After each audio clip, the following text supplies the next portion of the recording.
Alors, la lecture de ce matin se trouve dans Daniel 3, versets 28 et 29. Et ça dit ceci. Nebuchadnezzar prit la parole et dit, « Béni soit le Dieu de Shadrach, de Meshach et d'Abednego, lequel a envoyé son ange et délivré ses serviteurs qui ont eu confiance en lui, et qui ont violé l'ordre du roi et livré leur corps plutôt que de servir et d'adorer aucun autre Dieu que leur Dieu. Voici maintenant l'ordre que je donne. Tout homme à quelque peuple, nation ou langue qu'il appartienne, qui parlera mal du Dieu de Shadrach, Meshach et Abednego, sera mis en pièces, et sa maison sera réduite en un tas d'immondices, parce qu'il n'y a aucun autre Dieu qui puisse délivrer comme lui. » Amen. Alors ce matin, je voudrais vous raconter l'histoire d'une adolescente qui est en train de décider dans quelle carrière elle veut se diriger, parce qu'il y a l'école qui commence bientôt. Alors elle va et elle demande conseil à son père. Quoi choisir? Papa, tu sais, j'aime voyager. Je veux voir tous les pays. J'aime l'anthropologie.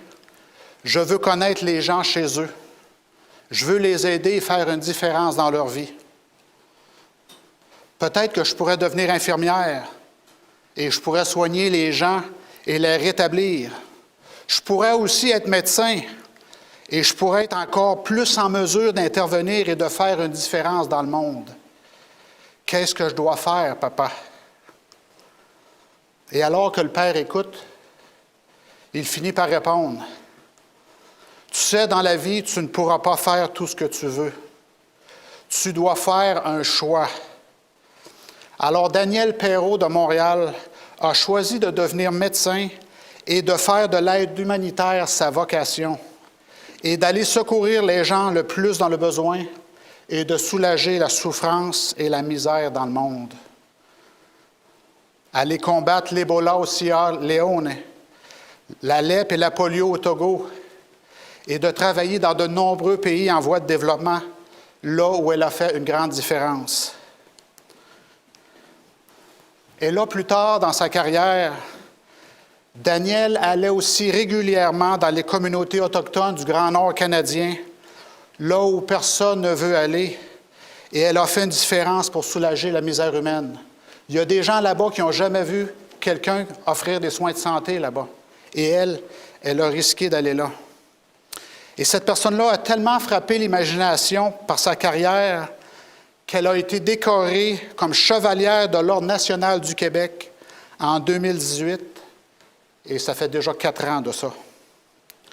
Et cette personne-là, elle a fait une démonstration de bravoure face à n'importe quelle crise sanitaire ou de soins de santé. Elle a eu le courage de faire ce qu'il faut, quel qu'en soit le prix, et ce, malgré les risques énormes. Sans vaccin et sans remède connu, face à certaines épidémies auxquelles elle a fait face, et ce, toujours avec le minimum d'équipement et de support. Voyons-nous souvent ce genre de courage aujourd'hui, ce genre d'engagement à faire ce qu'il faut, peu importe le coût personnel, à sauver des gens? Et cette histoire-là nous rappelle qu'il y a des gens qui ont un certain courage au Québec. Mais malheureusement, trop souvent, ce qu'on voit aujourd'hui, c'est l'insolence effrontée, l'insolence rebelle, l'insolence polarisée dans le péché et la méchanceté. Et c'est la tendance populaire dans notre monde progressiste où le bien est appelé le mal et le mal est appelé le bien. Et pour vous donner un exemple de ça, c'est que juste l'autre côté de la frontière, dans la ville de New York, depuis la pandémie, les crimes ont augmenté de 90 %. Et il y a eu un sondage aussi au niveau canadien et au Québec aussi. Et il y a 40 % des personnes athées qui considèrent que les chrétiens évangéliques sont une nuisance à la société. Et pourtant, nous sommes considérés comme des chrétiens évangéliques aussi. Et nous construisons des hôpitaux, des écoles, des centres d'influence, mais nous sommes considérés comme nuisibles. Et ça va en augmentant, nous le savons. Dieu et la Bible sont rejetés comme autorité morale. Les mensonges et les distorsions ont remplacé la vérité et l'intégrité. L'égoïsme a envahi et supplanté l'amour et la bonne volonté. Le cœur des hommes est rempli de rage et de haine, de peur et d'insensibilité. On peut dire que l'humanité se tient au seuil de la colère de Dieu. Vous savez, il y a 4 mois de ça, notre pays, qui est le Canada, est presque devenu totalitaire. C'est venu à un cheveu. Et ça, c'est l'apôtre Paul, il nous avertit des résultats de l'impiété, de l'injustice. Et c'est un verset que vous connaissez bien dans Romains 1, verset 18, dans lequel il dit « La colère de Dieu se révèle du ciel contre toute impiété et toute injustice des hommes qui, par leur injustice, tiennent la vérité prisonnière. Car la colère de Dieu se révèle du ciel contre toute impiété et injustice des hommes qui suppriment la vérité dans l'injustice. » Alors Dieu nous dit qu'il retire sa protection de la terre parce que lui-même se retire. Alors est-ce qu'il est possible que la colère de Dieu soit déjà en train de saupoudrer notre monde pervers? Est-ce que vous avez de la colère quand vous regardez ce qui se passe en Ukraine? Ou est-ce que la population se fait tuer, torturer? Mais la colère de Dieu aussi, Dieu n'aime pas ça non plus. Et pour remettre un contexte à tout ça, il y a de ça 142 ans, en 1880, il y a eu des pressions politiques qui se sont exercées aux États-Unis en faveur d'un projet de loi nationale sur l'observation du dimanche. Et ça s'appelle les Blue Laws, les lois bleues qu'on pourrait dire. Et à ce moment-là, c'est un homme qui s'appelait Henry Blair qui avait présenté le projet au 50e Congrès américain. Et je ne sais pas si vous le savez, mais c'est un adventiste du 7e jour du nom de Alonzo Jones qui a combattu avec succès ce projet de loi devant le comité du Sénat le 13 décembre 1888. Alors, 8 ans plus tard, après que ça a commencé, il a gagné sa cause. Et les défenseurs de la loi du dimanche, dont la plupart des églises évangéliques américaines, ils continuent même aujourd'hui à mettre une pression sur le gouvernement pour qu'il impose ce projet de loi qu'on appelle les Blue Laws. Mais maintenant, j'aimerais partager avec vous qu'est-ce qu'Ellen White décrit sur l'activité surprenante de Dieu pendant ce débat politique. Qu'est-ce que Dieu faisait pendant ces 8 années où est-ce qu'il y avait ce débat politique? Et on trouve ça dans la publication manuscrit 5, page 200, ou bien le numéro 265. Ça dit ceci. « Le Seigneur n'interviendra pas pour protéger la propriété de ceux qui transgressent sa loi, violent son alliance et foulent aux pieds son sabbat, en acceptant à sa place un faux jour de repos. Les fléaux de Dieu tombent déjà sur la terre. » En 1880, elle a dit ça. « Dieu leur permet de venir afin que le monde reste sur leur garde et que les pécheurs aient peur et tremblent devant lui. Dieu n'a pas empêché les puissances des ténèbres de poursuivre leur œuvre mortelle, de vicier l'air, une de ses sources de vie et de nutrition, d'un miasme mortel. Non seulement la vie végétale est affectée, mais l'homme souffre de ces pestes. Le choléra et des maladies inexplicables se sont déclarées. La diphtérie sévissant de façon limitée récolte ses fruits et semble presque incontrôlable. Ces choses sont le résultat de gouttes de fiole de la colère de Dieu, aspergées sur la terre et concernent de faibles représentations de ce qui se passera dans un proche futur. » Alors déjà, en 1880, Dieu exprimait sa désapprobation du mal qui se produisait en Amérique déjà. Et les mots qu'il utilise, c'est « aspergeant des fioles de sa colère, permettant aux puissances des ténèbres de poursuivre leur travail mortel. » Et les maladies qui sont nommées, c'est les pestes, choléra, diphtérie, d'autres maladies inexplicables et inattendues.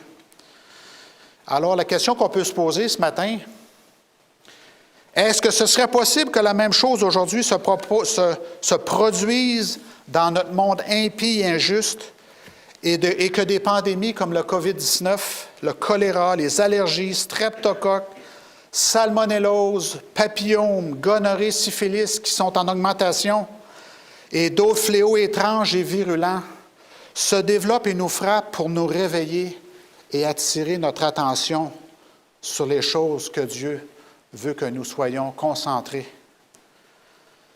Nous vivons à une époque solennelle où le mal semble triompher du bien.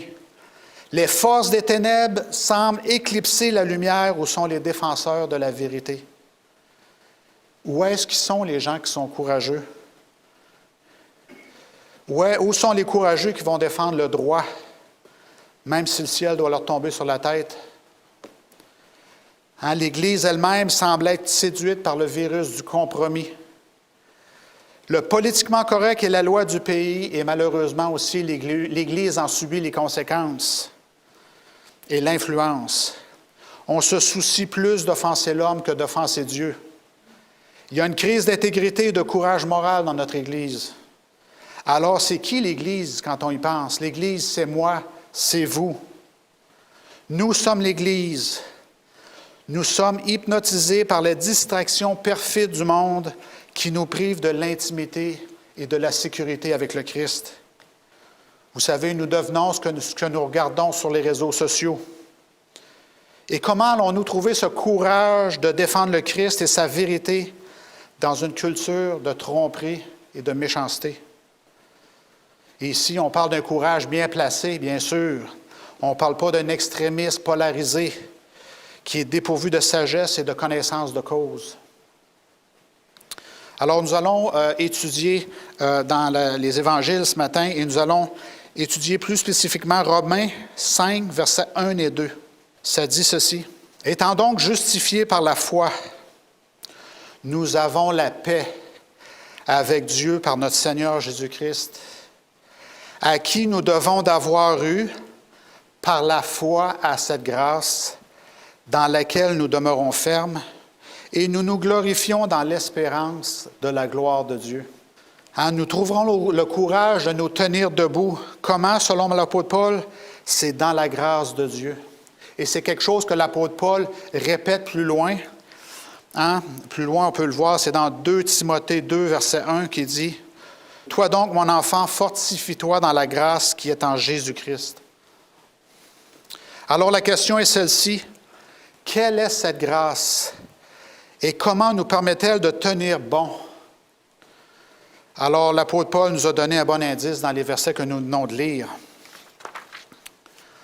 qui dit à qui nous devons d'avoir eu par la foi accès à cette grâce dans laquelle nous demeurons fermes. Alors, c'est quelque chose qui est dynamique ici. Ça nous donne l'espoir de la gloire de Dieu. Et plus loin, c'est dans Romains 5, verset 5, parce que l'apôtre Paul explique de plus en plus qu'est-ce qu'il est en train de dire. Verset 5, ça dit « Or, l'espérance ne trompe point, parce que l'amour de Dieu est répandu dans nos cœurs par le Saint-Esprit qui nous a été donné. » Cet espoir ne nous décevra pas. Pourquoi? Parce que l'amour de Dieu a été répandu dans nos cœurs par l'Esprit qu'il nous a donné. Alors, la grâce de Dieu, c'est l'amour de Dieu répandu dans nos cœurs par son Esprit. Le pouvoir personnel et la présence de Jésus-Christ nous transformant en sa ressemblance, même en sa gloire, même si on ne le mérite pas. Et l'apôtre Paul répète ce message-là. C'est quelque chose qui est constant, c'est quelque chose qu'il met l'emphase dessus. On peut voir ça aussi dans Éphésiens 3, versets 14 à 21. Ça dit ceci. « À cause de cela, je fléchis les genoux devant le Père, de qui toute famille dans les cieux sur la terre tire son nom, afin qu'il vous donne, selon la richesse de sa gloire, d'être puissamment fortifié par son esprit dans l'homme intérieur, en sorte que Christ habite dans vos cœurs par la foi, étant enraciné et fondé dans l'amour, afin que vous puissiez comprendre avec tous les saints quelle est la largeur, la longueur, la profondeur et la hauteur, et de connaître l'amour du Christ, qui surpasse toute connaissance, en sorte que vous soyez remplis jusqu'à toute la plénitude de Dieu.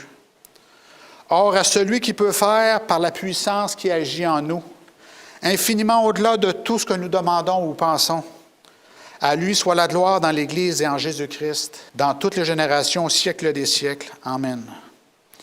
Alors ici, nous voyons que le Christ promet d'habiter en nous par son esprit pour nous remplir de sa richesse, de sa plénitude, des richesses de son amour. Et que nous, son Église, on va être capable de vivre en retour de manière désintéressée pour sa gloire, pour ce qu'il représente. Alors, c'est ce que nous avons lu dans Romains 5, versets 1 et 2 aussi. Alors, qu'est-ce qu'il dit? C'est qu'il faut se tenir dans la grâce de Dieu, avec la présence personnelle du Christ, dans la plénitude de son amour à travers son esprit, afin que nous puissions expérimenter l'espérance et la réalisation de la gloire de Dieu. Et pourquoi tout ça? C'est pour nous transformer de l'égoïsme à l'altruisme, des ténèbres à la lumière, de la timidité au courage, afin de défendre sa vérité à cause du principe de l'amour, à cause de son amour envers la population de la planète Terre. Et quand on parle de courage, ça m'amène à une illustration que j'ai vécue. Quand mes enfants étaient petits, en Ontario, il y a bien de ça des années déjà, on avait rencontré une madame qui avait eu une portée, sa femelle Shih Tzu avait eu une portée de chien, il y en avait beaucoup, entre 8 et 12. Et à force de discuter avec elle, elle nous avait convaincus de ramener à la maison une petite femelle Shih Tzu de 3,5 kilos, 8 livres, un petit chien tout petit. Et avec mes 3 enfants, elle a grandi dans la maison pendant 14 ans. Mais elle était toute frêle et toute petite. Elle n'aimait pas les autres enfants qui venaient à la maison. Elle n'aimait pas les autres chiens non plus parce qu'elle était très fragile. Mais quand c'était le temps de défendre la maison, quand il y a un étranger qui arrivait, elle prenait sa place, elle jappait furieusement. Elle devenait audacieuse et courageuse pour protéger ses intérêts et les intérêts de sa famille, qui étaient nous. Et finalement, c'est un peu la même chose avec nous. Nous serons audacieux et courageux à défendre le Christ à cause de sa grâce, à cause de sa présence personnelle, à cause de la plénitude de son amour et à travers son esprit. Et si on fait ça, cela va nous transformer en sa ressemblance glorieuse et nous l'aimerons parce qu'il nous aime. Et ça, c'est un cycle d'amour qui va se développer. Et notre Shih Tzu défendait nos intérêts par amour pour s'assurer d'avoir un bon foyer sécure sans ennemis. Et là, continuons avec les principes que l'apôtre Paul est en train de mettre dans Romains 5, versets 6 à 10. Parce que là, l'apôtre Paul, il va donner encore plus de détails sur ce qu'il est en train d'expliquer, sur la plénitude de l'amour de Dieu et comment cela nous affecte et comment nous l'aimerons comme il nous a aimés et que nous allons devenir braves comme notre petite Shih Tzu, à se lever courageusement à cause de l'amour et de devenir braves pour Dieu. Lisons le verset 6 à 10. 6 à 8 pour commencer. « Car lorsque nous étions encore sans force, Christ, au temps marqué, est mort pour des impies. À peine mourra-t-on pour un juste. Quelqu'un peut-être mourrait pour un homme de bien. Mais Dieu prouve son amour envers nous, en ce que lorsque nous étions encore des pécheurs, Christ est mort pour nous. » Ce Christ-là est mort pour nous.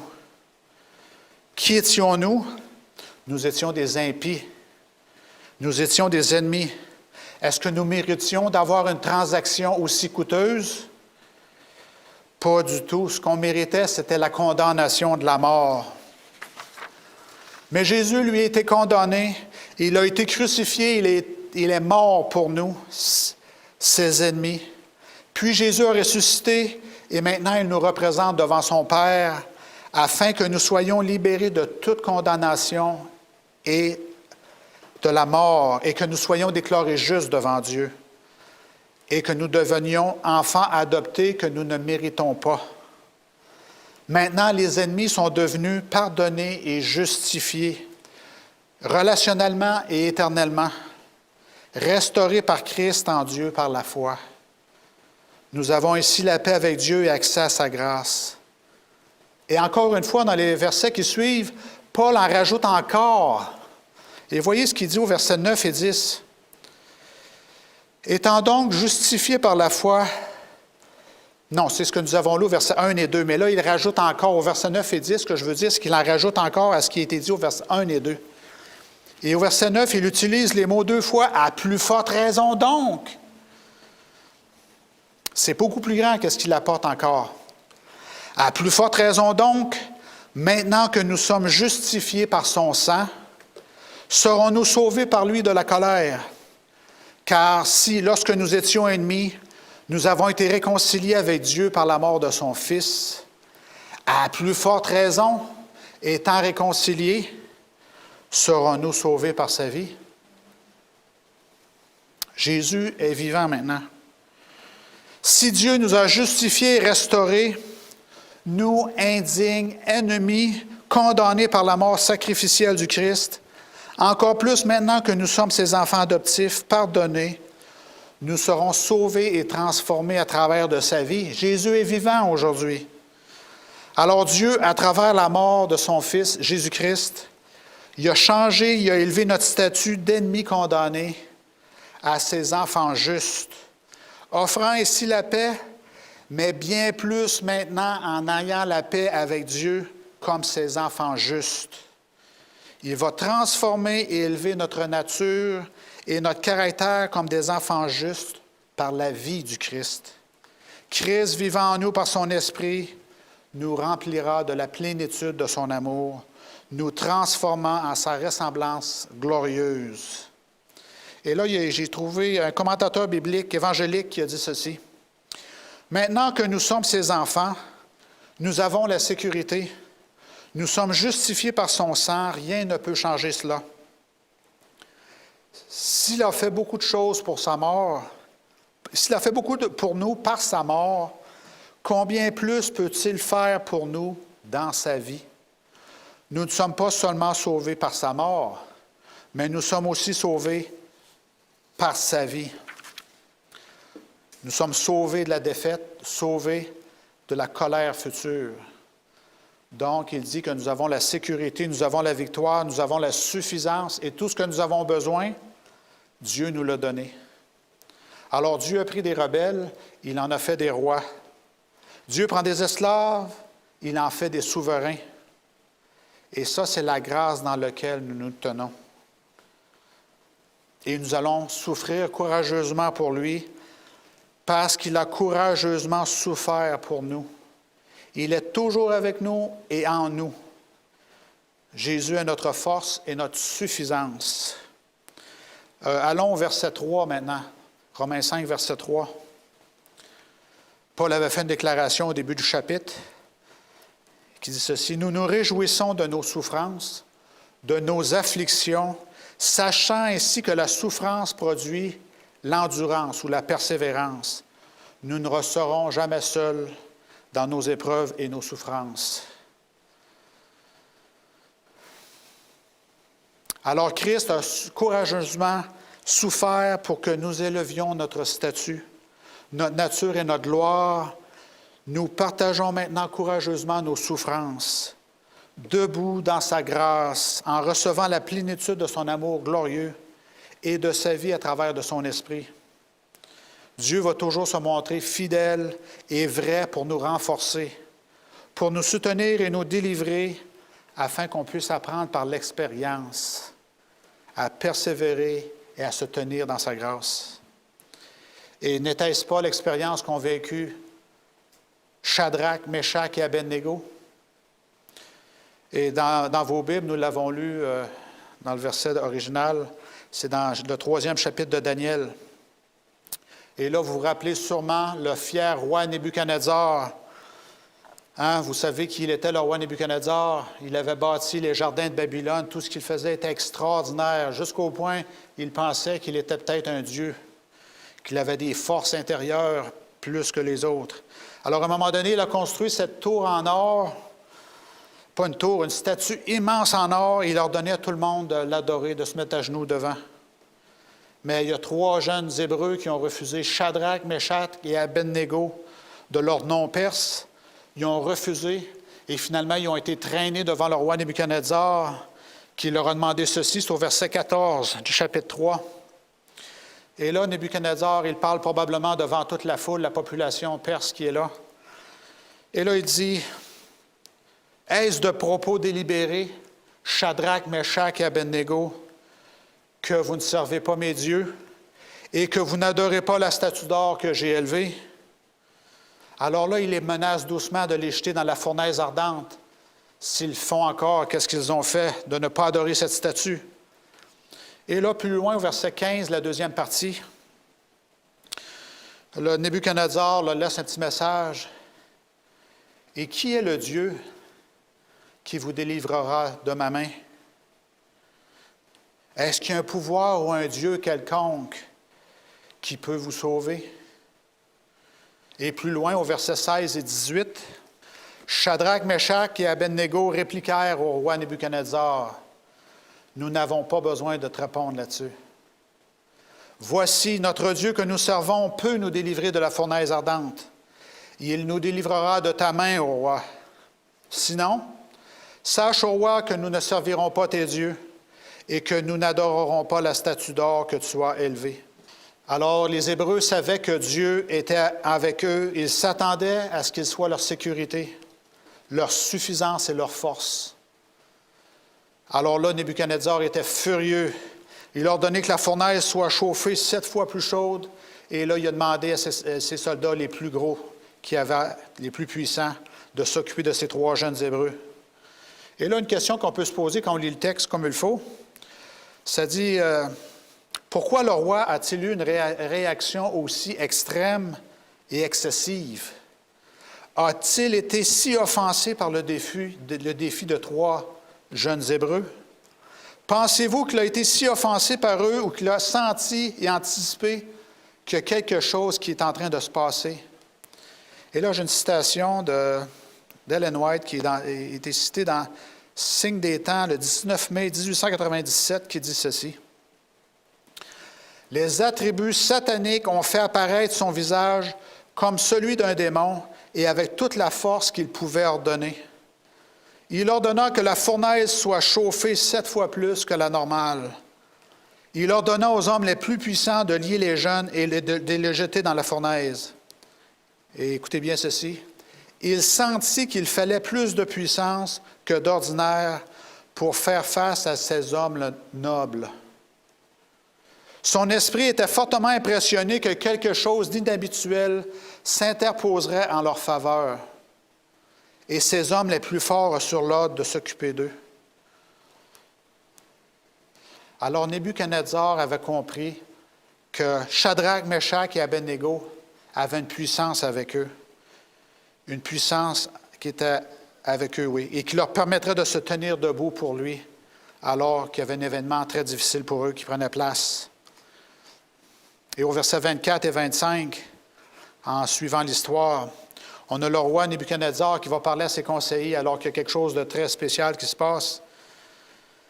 Il prit la parole et dit à ses conseillers, « N'avons-nous pas jeté au milieu du feu 3 hommes liés? » Ils répondirent au roi, « Certainement, au roi. » Il reprit et dit, « Eh bien, je vois 4 hommes sans lien, qui marchent au milieu du feu et qui n'ont point de mal. » Et la figure du 4e ressemble à un fils des dieux, oui. Car voyez-vous, dans cette histoire-là, le Christ était physiquement avec eux, les fortifiant, les protégeant et les délivrant. Et ces 3 jeunes Hébreux l'ont courageusement défendu parce qu'ils savaient que le Christ se tiendrait à leur côté. Ainsi donc, le roi Nebuchadnezzar lui-même avait compris dans son inconscient, il prévoyait qu'il y a quelque chose qui allait arriver. Parce que le Dieu des Hébreux s'était déjà manifesté dans la vie de Nebuchadnezzar dans le passé. Dieu s'était manifesté pour l'amener à la repentance. Alors, qu'en est-il de vous ce matin? Savez-vous et anticipez-vous que le Christ sera avec vous dans votre fournaise ardente, dans vos besoins et vos difficultés? Il y a un autre commentateur biblique qui s'appelle John Piper qui a dit ceci. « Comment allons-nous aujourd'hui quand les choses vont mal pour nous? S'il y a quelque chose qui se passe dans votre vie qui est dur, qui est difficile, qui est pénible, frustrant, qui est décevant, mais que par sa grâce, votre foi regarde au Christ et à sa puissance, sa suffisance, sa communion, sa sagesse et son amour. Si vous ne cédez pas à l'amertume, au ressentiment et à la plainte, alors votre foi s'agrandira et persévérera au travers des pressions de la vie qui auront une capacité de développer l'endurance en vous. Cette endurance ne peut être exercée que lorsque nous sommes mis sous pression.